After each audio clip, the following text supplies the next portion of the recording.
Hello दोस्तों, आज का सेशन बहुत ही महत्वपूर्ण होने वाला है क्योंकि आज के सेशन में हम लोग बिहार के प्रमंडल और उस प्रमंडल के अंतर्गत कितने ज़िले आते हैं, उसके बारे में देखेंगे। दोस्तों, अभी बिहार में सक्षमता परीक्षा आयोजित होने वाली है,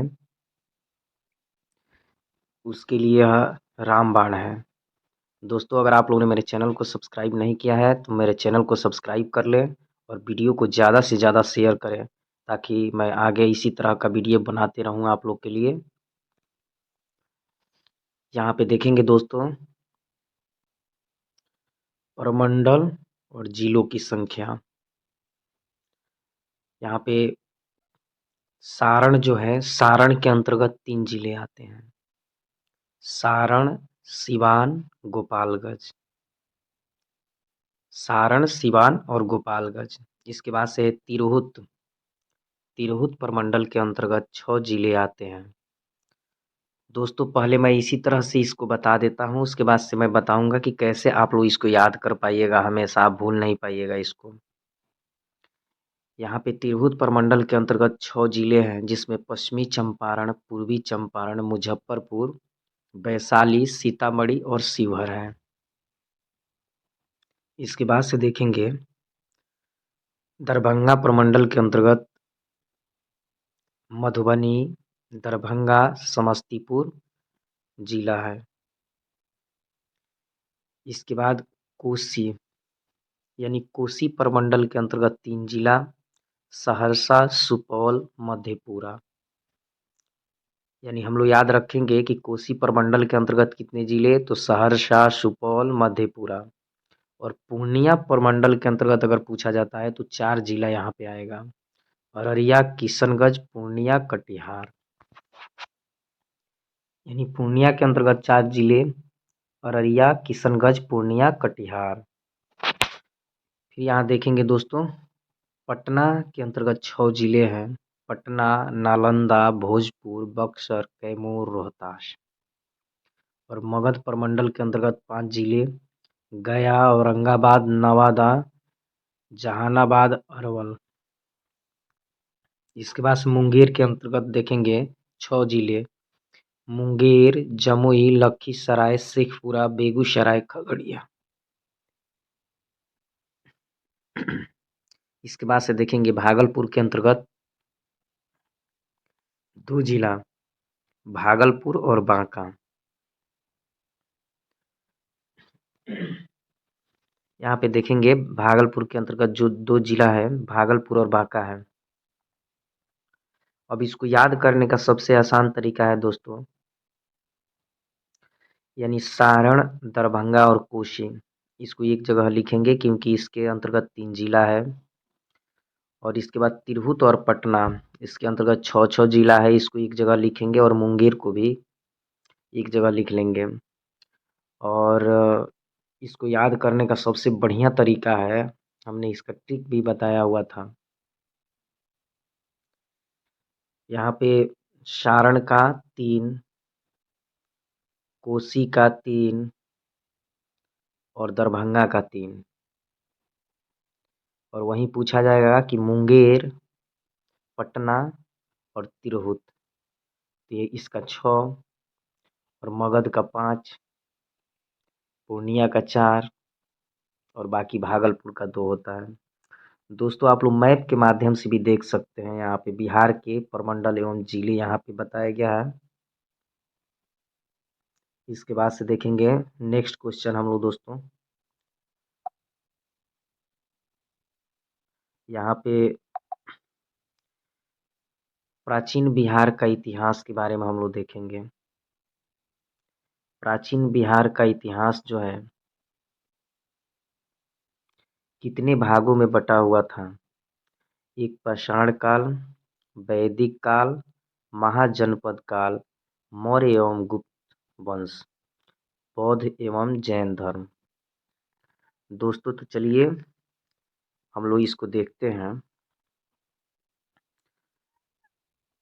बिहार, यानी प्राचीन बिहार के इतिहास के स्रोत, यहाँ से हम लोग का बहुत ऑब्जेक्टिव क्वेश्चन कंप्लीट हो जाएगा दोस्तों, केवल हम लोग इसको बढ़िया से सुने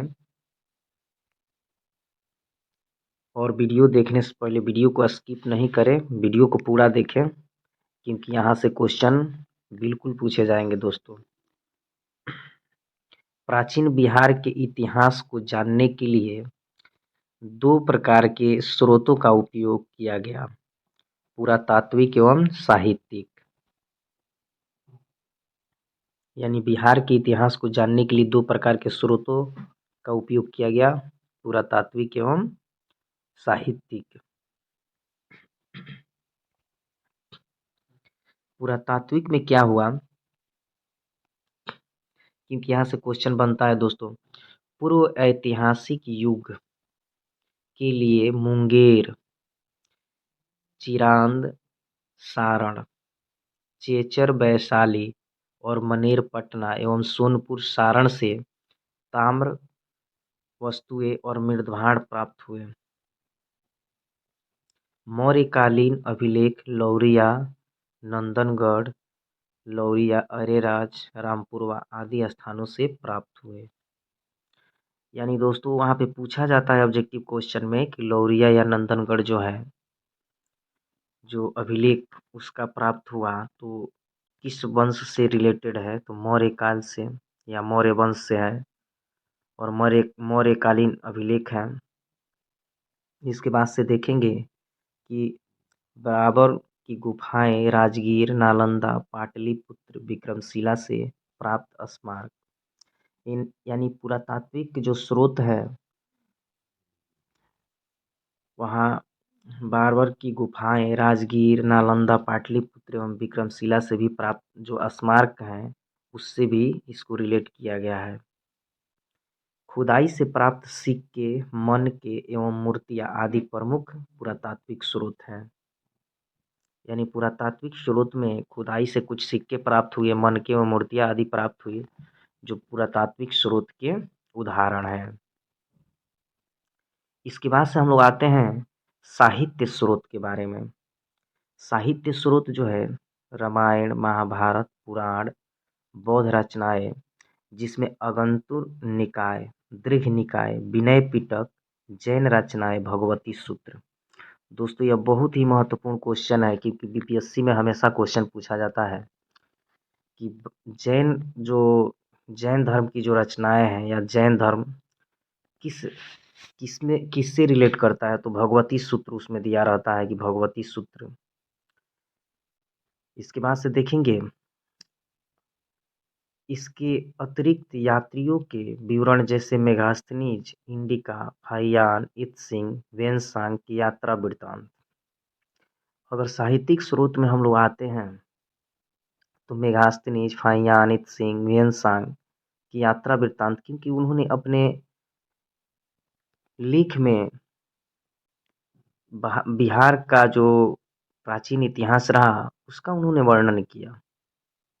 इसके बाद से देखेंगे कौटिल्य के अर्थशास्त्र एवं स्थानीय लेखकों के विवरण से प्राचीन बिहार के इतिहास की विस्तृत जानकारी मिलती है। यानी कौटिल्य के अर्थशास्त्र एवं स्थानीय जो लेखक थे उनकी भी जो रचनाएं हुई, जो वह लिखे, उससे भी बिहार की विस्तृत जानकारी हमें प्राप्त होती है। इसके बाद से हम लोग आते हैं पूरा पाषाण काल। इस काल में मानव आखेटक एवं खाद्य संग्राहक था। इसके बाद से नेक्स्ट देखते हैं दक्षिण बिहार में मुंगेर एवं नालंदा से बड़े और खुरदुरे पत्थर के कुल्हाड़ी, चाकू, खुरपी आदि प्राप्त हुए। मतलब कहने का तात्पर्य है यहाँ पे कि उस समय मनुष्य जो अपना शिकार करते थे उसके लिए वह चाकू, खुरपी आदि बनाए हुए थे और वो भी किस चीज़ के बनाए हुए थे, पत्थर के बनाए हुए थे, क्योंकि उस समय पूरा पाषाण काल था। और कहाँ से प्राप्त हुए बिहार के, तो मुंगेर एवं नालंदा से। यह चीज़ें हमें याद रखनी पड़ेगी दोस्तों। इसके बाद से आते हैं जो पूरा पाषाण काल था, यानी पाषाण काल को 3 भागों में बांटा गया था। एक था पूरा पाषाण काल, एक था मध्य पाषाण काल। तो पूरा पाषाण काल में हमें बिहार से कुल्हाड़ी, चाकू, खुरपी आदि जैसी वस्तुएं हमें देखने के लिए मिला। और मध्य पाषाण काल में आते हैं तो इस काल में मानव आखेटक, खाद्य संग्राहक एवं पशुपालक था। मानव द्वारा पहला पालतू पशु कुत्ता को बनाया गया। दोस्तों यहीं से ऑब्जेक्टिव क्वेश्चन हम लोग को मिल जाता है कि मध्य पाषाण काल यानी क्वेश्चन पूछा जाएगा कि जो मानव था यानी वह पशुपालन किस युग में करता था, तो ऑप्शन दिए रहेंगे तो वहाँ मध्य पाषाण काल हम लोग का हो जाएगा दोस्तों। और मानव द्वारा सबसे पहले पालतू कुत्ता को बनाया गया। दक्षिण बिहार में दक्षिण बिहार में मुंगेर से छोटे आकार के तेज धार वाले औजार प्राप्त हुए। ये अवशेष लगभग 40,000 से 1 लाख ईसा पूर्व के हैं। इसके बाद से आते हैं नवपाषाण काल। इस काल में मानव खाद्य उत्पादक हो गया यानी मनुष्य के द्वारा खाद्य वस्तुएं उपजाया जाने लगा और मानव बस्तियों में निवास करने लगा। यानी मानव अब जंगल में नहीं रह करके अपने लिए घर बनाने लगा और उसमें वो लोग रहने लगा। नवपाषाण काल के अवशेष बिहार के मैदानी भागों से प्राप्त हुए हैं। चिरांद, चेचर, मनेर, सनुआ, रोहतास से पत्थर एवं हड्डियों के औजार प्राप्त हुए हैं। कैमूर की पहाड़ियों, नालंदा और जमुई से गुफा चित्र प्राप्त हुए हैं। नवपाषाण काल के अगर जो साक्ष्य हमें मिले हैं तो कैमूर की पहाड़ियों, नालंदा और जमुई से गुफा चित्र प्राप्त हुए हैं। ये अवशेष लगभग 2500 ईसा पूर्व के हैं। इसके बाद से आते हैं ताम्रपाषाण काल। ताम्रपाषाण काल में चिरांद, सोनपुर, ताराडीह, चेचर, मनेर, सिंगार आदि से ताम्रपाषाण काल के अवशेष मिले हैं। इस काल में पत्थर के औजार के अतिरिक्त ताम्र उपयोग के प्रमाण मिले हैं। मतलब ताम्रपाषाण काल में तांबा की वस्तुओं का भी उपयोग होने लगा था। इसका साक्ष्य ताम्रपाषाण काल में मिला। ये अवशेष लगभग 1000 ईसा पूर्व के हैं। इसके बाद से देखते हैं वैदिक काल। आर्यों द्वारा स्थापित सभ्यता को वैदिक सभ्यता कहा गया क्योंकि इस सभ्यता का इतिहास वेदों पर आधारित था। वैदिक सभ्यता को 2 भागों में विभाजित किया गया। एक था पूर्व वैदिक काल जो 1500 से 1000 ईसा पूर्व और एक उत्तर वैदिक काल जो 1000 से 600 ईसा पूर्व। पूर्व वैदिक या ऋग वैदिक सभ्यता का विस्तार बिहार क्षेत्र में नहीं था। उत्तर वैदिक काल में आर्यों का विस्तार गंडक नदी के तट पर बिहार के क्षेत्र में हुआ था। इसके बाद से नेक्स्ट क्वेश्चन देखेंगे। बिहार के भौगोलिक क्षेत्र की प्रथम चर्चा शतपथ ब्राह्मण लगभग 800 ईसा पूर्व की रचना में मिलती है। इसमें बिहार की चर्चा विदेह के रूप में की गई है। यह क्वेश्चन पूछा भी गया था दोस्तों कि बिहार का जो नाम था यानी शतपथ ब्राह्मण में किस रूप में था, तो विदेह के रूप में था जो तिरहुत मिथिला क्षेत्र को दर्शाता है। ऋग्वेद में बिहार को कीकट एवं वार्त्य शब्द से संबोधित किया गया है। यानी बिहार को कीकट एवं वार्त्य शब्द से संबोधित किया गया है। वराह पुराण में कीकट को अपवित्र प्रदेश कहा गया। इसके बाद से देखते हैं महाजनपद काल। 6ठी शताब्दी ईसा पूर्व में अगुंतर निकाय एवं भगवती सूत्र से 16 महाजनपदों की जानकारी मिलती है। 16 महाजनपदों में 3 महाजनपद का विस्तार क्षेत्र में था यानी बज्जी, लिच्छवी, वैशाली, मुजफ्फरपुर इसका क्षेत्र था। दोस्तों यहाँ से ऑब्जेक्टिव क्वेश्चन पूछे जा सकते हैं कि बज्जी के अंतर्गत कौन सा महाजनपद आएगा? तो वैशाली और मुजफ्फरपुर। इसके बाद से आते हैं मगध। तो मगध के अंतर्गत पटना, गया, नालंदा क्षेत्र आता है और अंग के अंतर्गत भागलपुर, मुंगेर क्षेत्र आता है। इसके बाद से आते हैं बज्जी संघ, यानी बज्जी संघ 8 राज्यों का संघ, जिसे अठकुल भी कहा जाता था। वज्जी, लिच्छवी, ज्ञात्रिक, विदेह, उग्र, भोग, कुरु तथा इक्ष्वाकु इस संघ के 8 जनपद थे। वज्जी संघ में सबसे प्रसिद्ध लिच्छवी जनपद था। लिच्छवी की राजधानी वैशाली थी। वैशाली नगर की स्थापना राजा विशाल ने की थी। लिच्छवी के अतिरिक्त मिथिला के विदेह तथा कुंडग्राम के ज्ञात्रिक वज्जी संघ के प्रमुख जनपद थे। वज्जी संघ लिच्छवी को विश्व के प्रथम गणतंत्र की संज्ञा दी जाती है। मगध महाजनपद। मगध राजनीतिक, आर्थिक एवं भौगोलिक कारण से सभी महाजनपदों में सबसे अधिक शक्तिशाली था। मगध की प्रारंभिक राजधानी गिरिव्रज राजगृह थी। यह 5 पहाड़ियों से घिरा हुआ नगर था। यानी यहाँ से भी क्वेश्चन पूछे जा सकते हैं कि मगध की प्राचीन राजधानी तो गिरिव्रज और राजगृह। मगध का विस्तार मुख्यतः पटना से गया क्षेत्र में था। मगध एवं अंग महाजनपद का वर्णन सर्वप्रथम अथर्ववेद में मिलता है। इसके बाद से नेक्स्ट क्वेश्चन देखते हैं। अंग महाजनपद। अंग महाजनपद का विस्तार भागलपुर एवं मुंगेर के क्षेत्र में था। अंग महाजनपद की राजधानी चंपा था। अंग के अंतिम शासक ब्रह्मदत्त को हराकर मगध शासक बिम्बिसार ने अंग को मगध में मिला लिया। यानी अंग के अंतिम शासक ब्रह्मदत्त को हराकर मगध शासक बिम्बिसार ने अंग को मगध में मिला लिया। उसके बाद से मगध का उत्कर्ष एवं उसके राजवंश, यानी मगध की स्थापना बृहद्रथ ने की। दोस्तों यह क्वेश्चन पॉइंट यानी ऑब्जेक्टिव के लिए बहुत ही महत्वपूर्ण है। और यहाँ पे देखेंगे बृहद्रथ का पुत्र जरासंध इस वंश का सबसे प्रसिद्ध शासक था। जरासंध को भीम ने द्वंद्व युद्ध में पराजित कर उसका वध किया था। इसका वर्णन महाभारत में मिलता है। मगध की राजधानी राजगृह 5 पहाड़ियों से घिरा हुआ एक सुरक्षित क्षेत्र था। मगध उर्वर भूमि, नदियों की उपलब्धता, खनिज एवं वन्य संसाधन की उपलब्धता के कारण आर्थिक रूप से संपन्न क्षेत्र था। बृहद्रथ वंश का अंतिम शासक रिपुंजय था।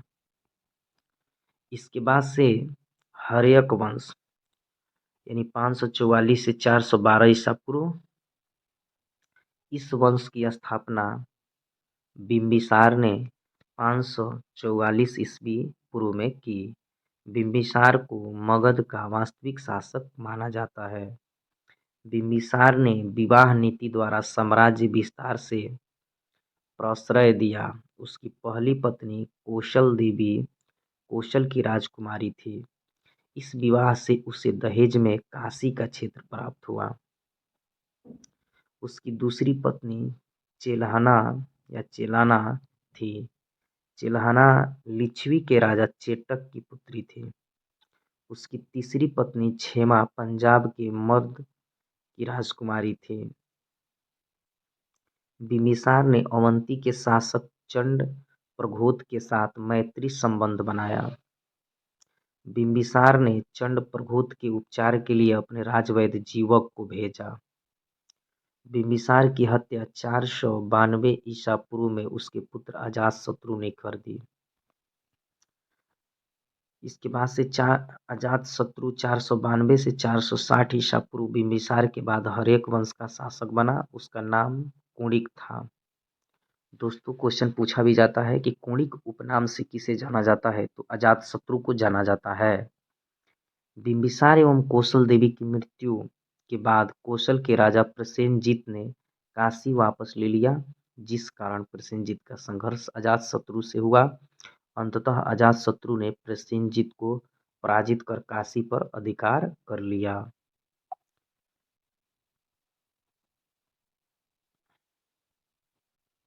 इसके बाद से देखेंगे, बाद में अजातशत्रु का विवाह प्रसेनजीत की पुत्री वजीरा से हो गया। अजातशत्रु ने वज्जी संघ एवं मल्लों को पराजित किया। अजातशत्रु प्रारंभ में जैन धर्म को मानता था, बाद में उसने बौद्ध धर्म को अपनाया। अजातशत्रु ने 483 ईस्वी पूर्व में राजगृह की सप्तपर्णी गुफा में प्रथम बौद्ध संगीति का आयोजन कराया। दोस्तों यहाँ पे बहुत ही महत्वपूर्ण क्वेश्चन हो जाता है कि राजगृह की सप्तपर्णी गुफा में प्रथम बौद्ध संगीति का आयोजन 483 ईसा पूर्व में अजातशत्रु के द्वारा कराया गया। सिंहल अनुश्रुति के अनुसार 460 ईसा पूर्व में उदयन ने अपने पिता अजातशत्रु की हत्या कर दी। यानी अजातशत्रु की हत्या उदयन के द्वारा अपने पिता अजातशत्रु की हत्या कर दी जाती है। उदयन ने अपने राजधानी राजगृह से पाटलिपुत्र गंगा, सोन एवं गंडक के संगम तट पर स्थानांतरित किया। उदयन के 3 पुत्र अनिरुद्ध, मुंडक एवं नागदशक थे। नागदशक इस वंश का अंतिम शासक था। शिशुनाग वंश, इसके बाद आता है शिशुनाग वंश। शिशुनाग ने हर्यक वंश की जगह शिशुनाग वंश की स्थापना की। शिशुनाग ने वैशाली को राजधानी बनाया। शिशुनाग ने अवंती के राजा अवंतीवर्धन को पराजित कर अवंती को मगध में मिला लिया। इसके अतिरिक्त शिशुनाग ने वत्स एवं कौशाम्बी को भी शामिल कर लिया। 394 ईसा पूर्व में शिशुनाग की मृत्यु के बाद कालाशोक मगध का शासक बना। पुराणों में उसे काकवर्ण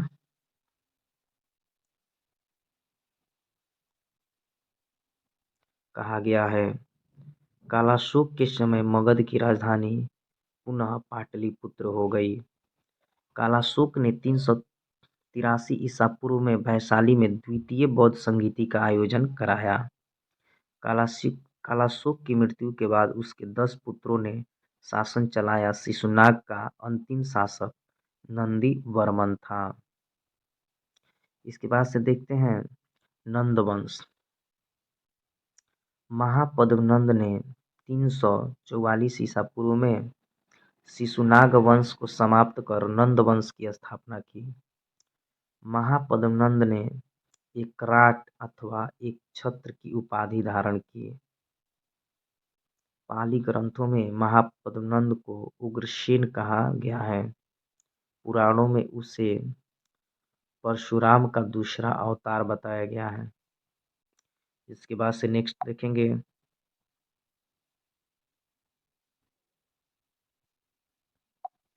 महापद्मनंद ने पंचाल, इक्ष्वाकु, काशी, अस्मक, कलिंग, मैथिल आदि राज्य को पराजित कर मगध साम्राज्य का विस्तार किया।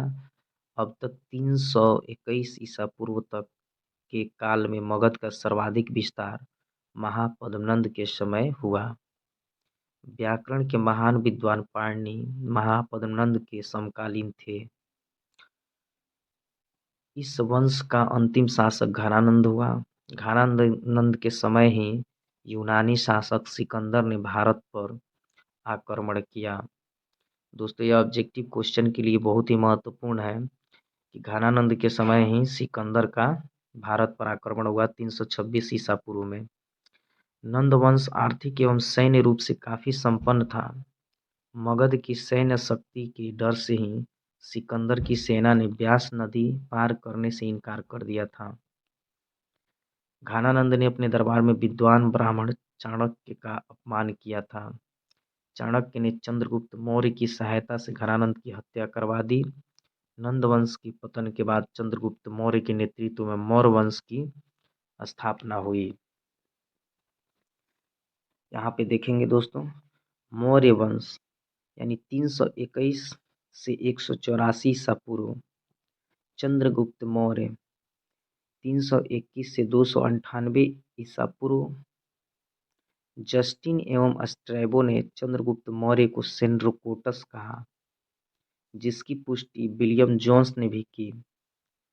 प्लूकार्ट एवं एरियन ने चंद्रगुप्त मौर्य को एंड्रोकोटस के रूप में चिन्हित किया। चंद्रगुप्त मौर्य के रूप यानी जो गुरु थे चाणक्य, उनका दूसरा नाम कौटिल्य था। उन्हीं की सहायता से चंद्रगुप्त ने 321 ईस्वी पूर्व में मौर्य वंश की स्थापना की। चंद्रगुप्त मौर्य ने 305 ईसा पूर्व में सिकंदर के उत्तराधिकारी सेल्यूकस निकेटर के साथ युद्ध किया। युद्ध पश्चात हुई संधि में चंद्रगुप्त को काबुल, कंधार, मकरान एवं हेरात का क्षेत्र प्राप्त हुआ। बदले में चंद्रगुप्त ने सेल्यूकस को 500 हाथी उपहार में दिए थे। युद्ध पश्चात चंद्रगुप्त मौर्य का विवाह यूनानी राजकुमारी हेलन कार्नेलिया यानी सेल्यूकस की पुत्री से हुआ। सेल्यूकस ने चंद्रगुप्त मौर्य के दरबार में राजदूत मेगास्थनीज को भेजा। मेगास्थनीज ने इंडिका की रचना की। यह क्वेश्चन ऑब्जेक्टिव के लिए बहुत ही महत्वपूर्ण है कि मेगास्थनीज के द्वारा इंडिका पुस्तक की रचना की गई। चंद्रगुप्त मौर्य के साम्राज्य का विस्तार उत्तर में हिंदू कुश पर्वत ईरान तक, दक्षिण में कर्नाटक तथा पश्चिम में सौराष्ट्र तक विस्तृत था। चंद्रगुप्त मौर्य के शासन के अंतिम वर्षों में 12 वर्षों का भीषण अकाल पड़ा। चंद्रगुप्त मौर्य अपनी राजगद्दी त्याग कर श्रवणबेलगोला यानी कर्नाटक में चंद्रगिरी पर्वत पर तपस्या करने चला गया। चंद्रगुप्त मौर्य जैन धर्म को मानता था। 298 ईसा पूर्व में उसने जैन उपवास पद्धति संलेखना द्वारा अपने प्राण जो है त्याग दिए। दोस्तों, आई होप कि मेरा वीडियो आप लोग को अच्छा लगा होगा। वीडियो अच्छा लगा हो तो वीडियो को ज़्यादा से ज़्यादा शेयर करें, लाइक करें और वीडियो को ज़्यादा से ज़्यादा सब्सक्राइब करें दोस्तों, ताकि मैं नेक्स्ट में इसी तरह का वीडियो बनाते रहूं। मिलेंगे नेक्स्ट वीडियो में, तब तक ले जय हिंद दोस्तों।